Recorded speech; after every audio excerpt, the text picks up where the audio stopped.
Hi, Sean. Hi, Nathan. How you doing? I'm very well. How are you? I'm very well. Are you excited? I'm very excited. Yeah? Always exciting to be interviewed by Nathan and being filmed by Alex. It's going to be amazing. So, Sean, introduce yourself. Say hello to the people. Hello, everyone. My name is Sean Fitzpatrick, and I am based in Oxford. Is that where we are today? We are in Oxford today, currently in my beautiful cottage in my music room, where when I'm not doing property, this is where I live. And this property, this is something you got as part of a deal, correct? Yeah, so all properties are deals. It's whether or not they're good deals or bad deals. And what was this? Well, for me, this was a life-changing deal. It was a deal that I couldn't have done or couldn't have put together without first meeting Kevin McDonald and the Progressive Property team, because the way I structured this deal was quite creative, to a point where I actually won an award for the most creative deal of the year.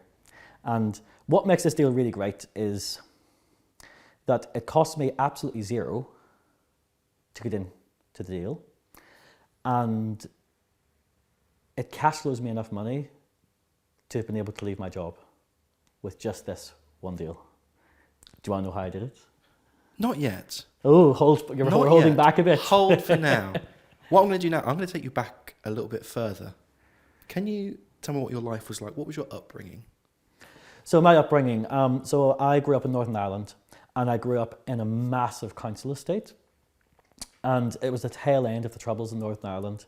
So it wouldn't be uncommon for us to have, riots happening at the top of our street. And it was an interesting time, I think, for Northern Ireland, because it was going through a lot of change. And I'm one of 9 children. 9? 9. So I've got 7 brothers and 1 sister. Crikey, Christmas must have been mad. Don't even talk to me about Christmas. It was, the noise at home. Mm-hmm. I didn't have my first bedroom, but for myself, my own bedroom, until I was 19. Do you think that tunneled into why you became interested in property, perhaps? Possibly. I think growing up in the area that I grew up in, it was a very working class area. There wasn't a lot of social mobility, and my parents were amazing at kind of, telling me to do well in school and all of that sort of thing. And I did, I did everything I was supposed to do. I did well in my exams. I worked really hard, did well in my A-levels, worked really hard, went to university, and was really interesting. Like, we couldn't afford a piano teacher, so I basically taught myself piano, because when I went to university, I went and studied music. And in order to get into university to study music, you need to be at least grade 8 on an instrument, which is the highest grade you can get an instrument before you start going to higher diploma levels. And I didn't really have a piano teacher. I had a few lessons, but mostly taught myself up to grade 8, because I knew I had to get into university. But the problem that I discovered, and I think the problem that a lot of my colleagues who were doing music as well discovered, is what do you do with a music degree? Because unless you are a very, very top level musician, the money in music's not great. And I did not want to be a school teacher. When you get to the end of university and you're going to go into a job of something in music which isn't going to pay you very much, the first thing that popped into my mind was, what about accommodation? How am I going to live? How am I going to afford to live somewhere? And I realized that English cathedral choirs, so I'm in Northern Ireland at this point, but I realized that there are some English cathedral choirs that if you sing in their choir, they provide you with accommodation for free. I didn't know that. Yes, and I didn't always know that either. And I knew that because, and this is a lesson that I've taken with me throughout life, which is your network is your net worth, right? And getting involved and turning up and doing stuff opens doors. And when I was in university, there's so many people in university, they go to university and have a great time, and they go out with their friends and they do all sorts of things. I was the nerd who was practicing the piano at 2 o'clock in the morning in the music practice rooms. Annoying your neighbours. Yeah, annoying the neighbours. But I also joined the accompanist of the university who used to accompany the performers, she was a director of music of a local church. And I got chatting to her and got friendly with her, and then I became the organ scholar of that church. So I started learning how to play the organ, and I got introduced to this whole new world that I didn't know anything about in church music. And that's where I discovered the English choral tradition, the church music, the Church of England choral tradition. And then that's when I subsequently discovered that actually some English cathedrals provide accommodation. And so it became my mission. Once I realized that, I was at the beginning of my third year of university, and I thought, okay, I need to do something now, because at the end of this year I'm going to have nothing. So I started to apply to English cathedral choirs. And Worcester Cathedral was the cathedral that said yes. Something really funny happened the day I was flying over to England to go to Worcester, which is the university library, Queen's University Belfast Library, is one of the best university libraries in Europe. And it was open every single day of the year, I think, except for Christmas Day. It was open every single other day of the year. And I had to fly to Worcester one morning, and I had to print out my boarding pass. So at about 4 o'clock in the morning, 4 o'clock in the morning, I went to the university library to print out my boarding pass, and it was shut. And it was the one time, the first day in its whole history, that it wasn't open 24 hours. So now I'm in this... Typical. Of course it's typical. So now I'm in a situation where I can't... as I was a poor student at that point, I couldn't afford to go to the airport and be charged some fee to print a boarding pass.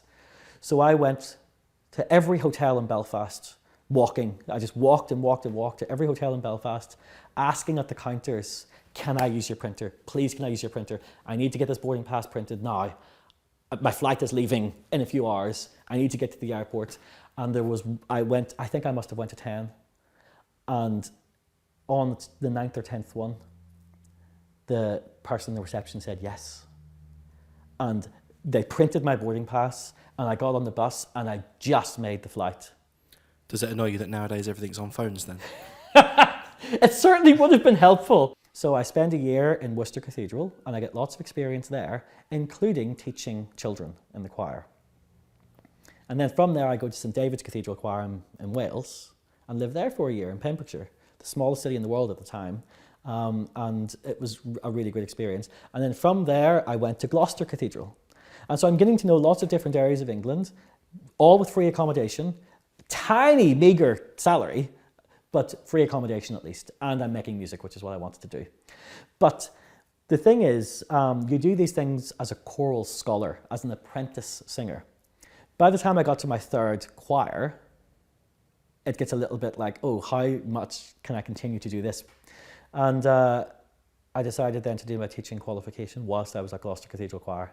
I did a PGCE, because what else do you do with a music degree? Unless you're top class. You don't understand, people who perform, like you see bands performing in pubs and clubs and stuff, they make so little money. So you have to, I realized that teaching is maybe what I should be doing. So my first year as a school teacher, I absolutely hated it with a passion.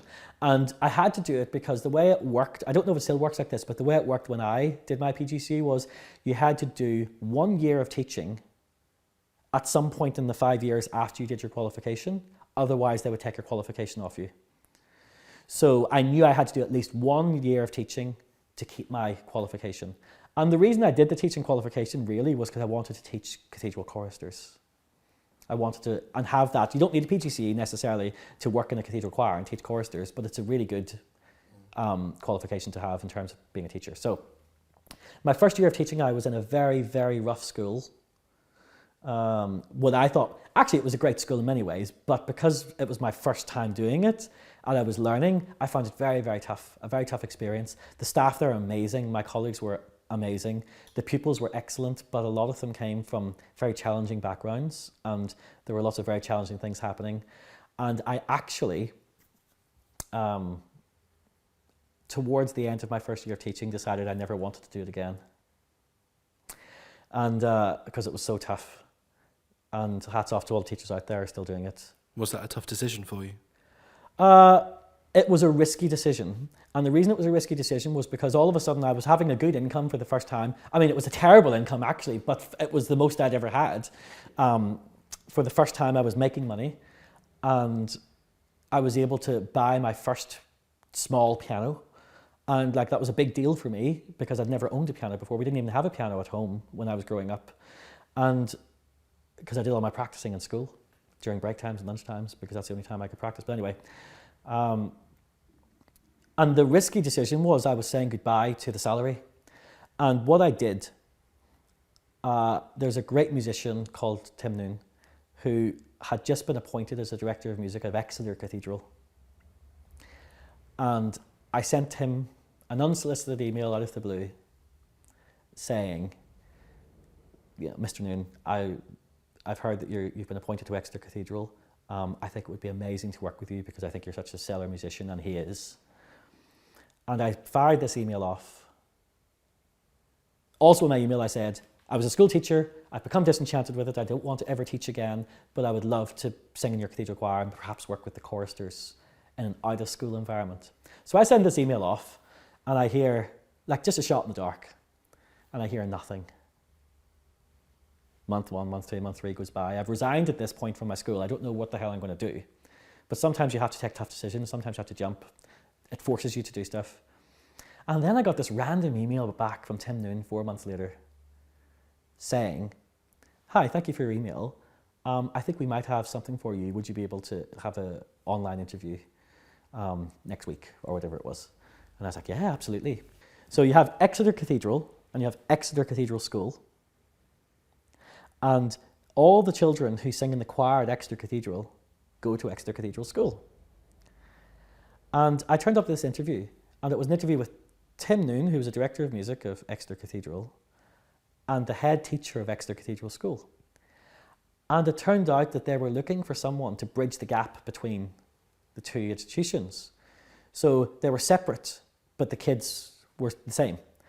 And they needed someone to be the chorister tutor who would work in the school and work in the cathedral, who would link them together, who would become the focal point of all communication between the two institutions.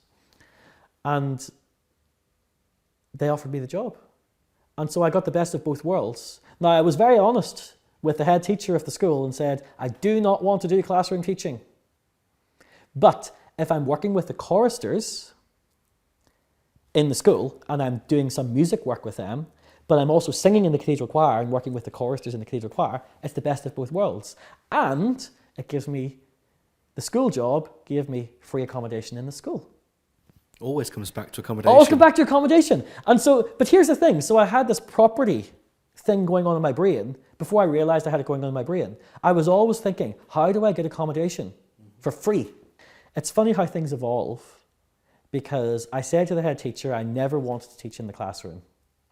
And within 2 years, I was the director of music in the school, teaching every student in the school in classroom setting. Because it just sort of happened like that, it gravitated like that. And I think I became the youngest director of music of a cathedral choir school, acting director of music in a cathedral choir school in England. So I'm on a really good salary now, which is actually a higher salary than the most average teachers get. But at the end of the month, I still don't have any money. And I'm working every hour under the sun. I'm never getting time to see my wife, Elizabeth. And I'm thinking, I've got nothing to show for this. Do I want to be doing this for the rest of my life? I enjoy the job, but I'm not moving forwards in my life. I'm stuck. And then my wife, actually, it's all, my wife is instrumental in everything. I'm so grateful to her. Because there's one day she put an audiobook on in the car called Rich Dad, Poor Dad. And Rich Dad, Poor Dad flipped my thinking about money and finance. And I started thinking about property more. And I started realizing that, because at this stage, I got my own property. At this stage, I have now got a mortgage. And I start looking at what are my biggest expenses, and I realize my property is my biggest expense. Everybody tells you a property is an investment. Well, it can be an investment, but everybody tells you a property is an asset. But a property is not an asset if it's losing me money. And I realized that the only thing that was keeping my job really was the fact that I had this big mortgage to pay and all the associated bills and all the council tax and all the repairs. And if I could get rid of the property, I could get rid of my job.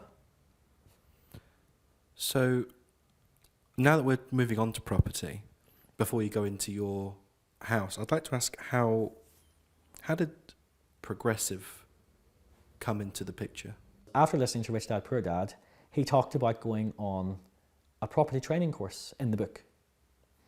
And I thought, well, he became successful in property because he went on a property training course. I'm going to go on a property training course myself. And so I did a bit of research and I came across progressive. And I listened to the book in December 2021. And in January 2022, I attended the Multiple Streams of Property Income event because I wanted to get stuck right in once I read that book. Hosted by Kevin McDonald. By Kevin McDonald himself. By Kevin McDonald himself. And I saw all the trainers speak, and they were all amazing, and I learned so much. I learned so much from that 3 days. I can't even tell you. I even down to what a tax deductible expense was. I had no idea as a piano teacher that I bought that piano behind me to teach piano. I had no idea that I could have that as a tax deductible expense for my business, which is ridiculous, right? But I didn't know that, and I'm like 30 at this point, or 29 or 30. I'm all of a sudden I'm discovering this different way of thinking, and that's a very basic thing. But I also learned how I could get into property with very little of my own funds, and I was absolutely blown away by what I heard. And I continued with progressive after that, going to more training because I was just lapping it up because it was so fascinating and so mind altering in such a positive way in my life. And I started to think differently.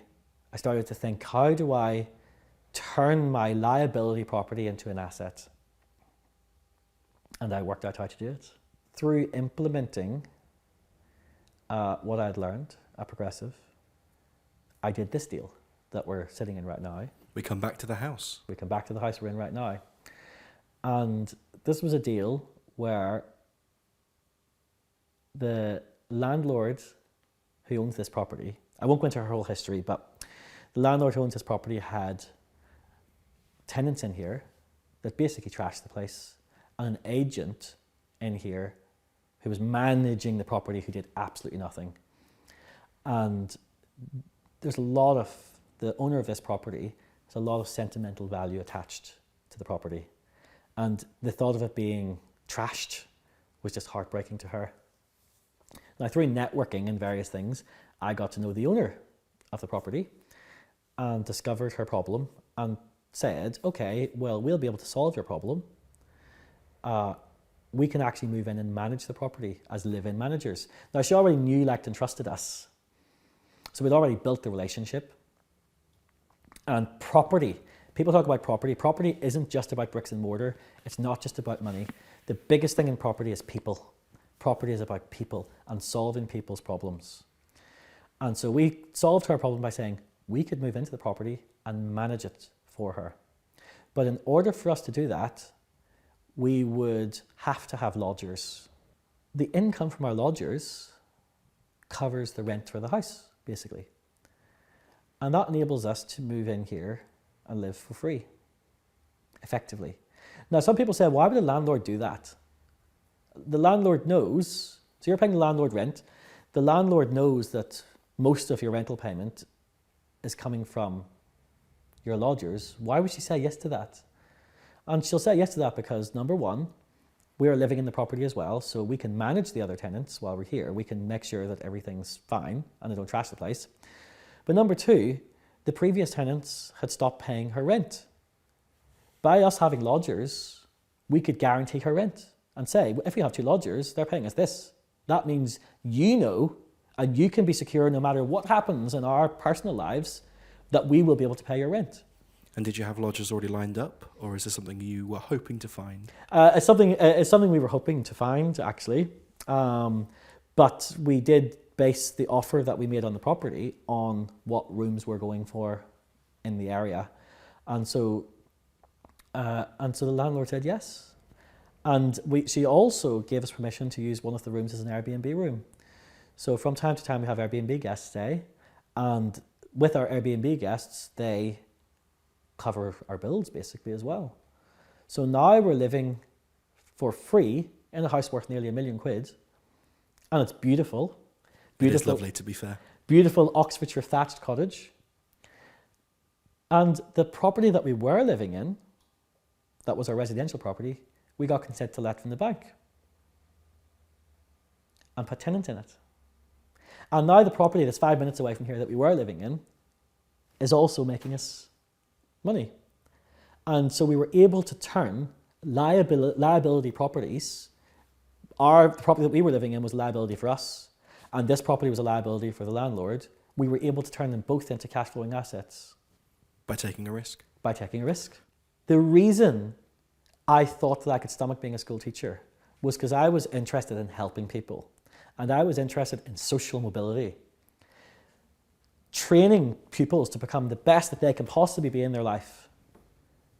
Not just to get, and this is where my mismatch with the school system came in. Not just to get them a job in their passion, but to also get them money. Because schools teach that money's not important.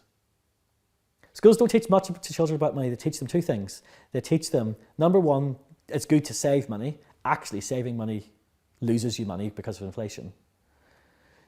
And thing two was that money's not important. Every single school I've worked in tells children, without fail, that your passions are more important than money. Your relationships are more important than money. You shouldn't do things for the money. And I don't disagree necessarily with all of that, but there's no balance of what money is good for and what you should want money for. And one of the biggest causes of relationship breakups in the UK is financial issues. Why are schools not teaching this shit? I don't understand. To teach children that money's not important is insane, because money is important. And anybody who doesn't value money doesn't have any. It's as simple as that. And the reason people aren't valuing money is because they're being taught that it's not important. People should be being taught to strive for their goals, their ambitions, and their dreams, and for financial stability. Not even financial stability, financial independence. Why are schools teaching children to be middle class instead of becoming multimillionaires? I've never worked in a single school, including a business school that I worked in, that taught a child that it's okay to be a millionaire. Yes, it's okay to be a doctor, a nurse, a dentist, all of that kind of stuff. They're taught that. But I've never, ever heard them being taught that becoming a millionaire is a good thing. Why? So I go to Progressive Property, and in 3 days, I see more social mobility in that room than I've ever seen in my 10-year teaching career. Earlier you mentioned that property is about people and problem solving. Mm-hmm. And you've also mentioned that when you were a teacher, one of the reasons you became disenchanted with it was you felt they weren't helping the children in the right way. To me, that says that you're the kind of person that tries to help. Have you always been like that? I think I have, and to varying degrees. Now, I've always wanted to help people, but it's a double-edged sword, helping people, because you have to help others, but you also have to help yourself. If you don't love yourself, how can you expect anybody else to love you? When I was growing up, I was a bit of a people pleaser, because I thought I was being helpful, but actually people start taking advantage of you as a people pleaser. And you have these little incidents in life that just change how you think. And there was one such incident that happened. I was on my school bus once, and I'll never forget this. And it sounds like such a small, pathetic thing now, but it was a big mindset shift for me. I was on my school bus, and I had a packet of Haribos. And I never had anything. We didn't have pocket money or anything. So this packet of Haribos was like Sacred. Sacred. And I was so looking forward to this like big pack of Haribo. And an acquaintance of mine on the school bus, acquaintance, I wouldn't necessarily, just someone I knew on the school bus, asked if they could have a Haribo. And I said, of course, and I gave them my bag of Haribos. And 10 seconds later, that bag came back and it was completely empty. Not even a ring left. Not even a Coca-Cola bottle. Not even a Coca-Cola bottle. Not even a cherry, one of those cherry ones. And my brain flipped, and I realised At that young age. Yeah, I mean, I must have been 14 or 15 or something. So it wasn't that young, I suppose. I mean, I can't believe. I look back and I think, why is a 14 or 15-year-old so obsessed with this packet of Haribos? But anyway, and it did. Something flipped, and I realised there's a difference between helping people and and them taking advantage of you. How do you do this in such a way that you can protect yourself as well? And that's really important, because if you don't protect yourself and you fall foul of people who take advantage of you, then you get stuck and you don't move forward. And you can't move forward, and it's a really horrible feeling. And so to answer your question, did I always feel like I wanted to help people? I guess I did, but I didn't always do it in the right way. And now I realise that in order to help others, you need to help yourself first. It's like on the airplanes, they say, if you've got a parent and a child on an airplane and the masks drop, they always tell you to put your own mask on first before helping others. Because if you don't put your own mask on first and you asphyxiate, you're not going to be able to help anybody. Mm-hmm. So to help others, you have to help yourself. It's not selfish. It's by helping yourself, you're helping others. Make sure you have your fill of Haribos before you offer the packet out. Absolutely. What was your biggest obstacle in property, and did you overcome it? And if you did, how? So I think it's mindset. When I first went to Progressive, I didn't believe anything that they were saying. I thought it was amazing. I thought it was really insightful and inspirational, but I didn't believe it. The things I didn't believe were, Kevin McDonald was standing on the stage saying that I didn't need to use any of my own money to do property because I might be able to work with investors. And I just thought, who would lend money to me? Like, my mindset was my biggest issue, because I thought, why would anybody lend me money to do property? And that was a big obstacle, because you have to have self-belief, because property's hard, Anything worth having in life is hard. Relationships are hard, but it's worth working on them because they're worth it. When you start something new, like piano or property, to begin with, it's hard because it's a new skill. And getting over that mindset of, I can't do this, was really tough. And I did get over it and how I got over it was because I took risks again. I implemented what I was being told. I took action. I thought, what harm can it do? And within 5 days, an investor had offered me £80,000. Now, that was a mindset shift. Looking back, is there anything to do with property that you would change? Start sooner. I mean, I think about university. I loved university. I threw myself and immersed myself in music, not just in university, but in the city, and got involved in lots of different things. But I look back and I think, I could have been doing property deals. I had time. And I just think, if I knew about property then what I know now, I would have been doing property all the time when I was in uni.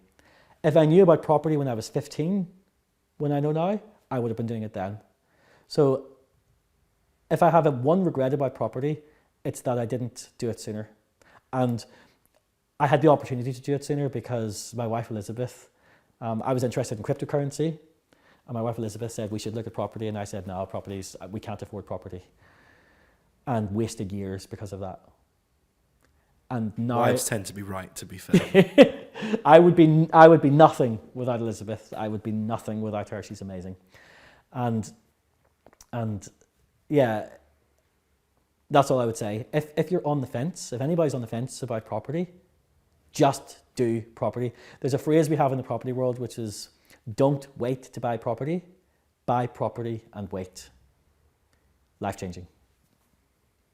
Sean, what's next? Nah, that's a question.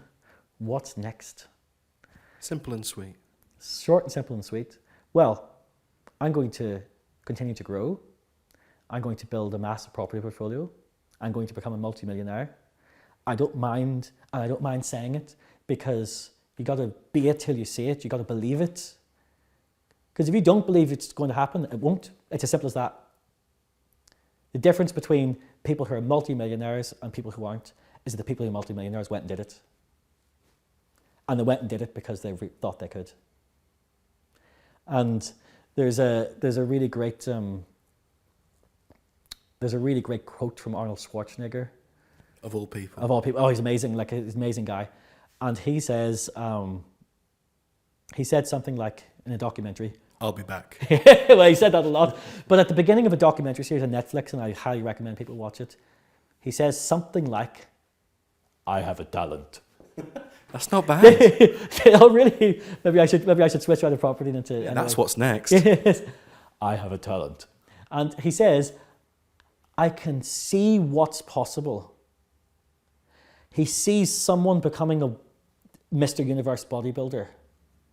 And in his mind, therefore, if that person can do it, I can do it. He sees someone becoming a leading actor. Not just an actor, someone who is the most highly paid, highly regarded actor in the world. And he thinks, I can do that because they've done it. He sees one of those actors becoming the President of the United States. He can't become the President of the United States because he wasn't born in America, but he can become the Governor of California because he's seen somebody else do it. If they can do it, I can. It's all about mindset. So what's next? So I'm going to continue to grow and continue to help people to grow in not just business, but in property and personally as well, for people to grow in their lives, their minds. Like, there's no point in living if other people aren't benefiting from you somehow, if you're not helping people. If you are someone who hoards wealth and doesn't use that for good, then it's a waste of space and time. If you are someone who is actively trying to help people and show people a pathway and say, look, this is what I did. If you just follow my blueprint, you can also leave that job that you've been complaining about for 20 years. You just got to go and do it. So what's next for me is to empower myself to empower as many other people as I can. Naturally falling back into that teaching role, I see. Yeah. I think I've found, through Progressive, I've found the teaching role I was always meant to have. It comes full circle. It's so interesting. And you know, the people I've met there have changed my life. And I am looking forward to helping others to change theirs too. Well, thank you very much, Sean. This has been enlightening and I've thoroughly enjoyed it. And I've enjoyed it too. Thank you very much.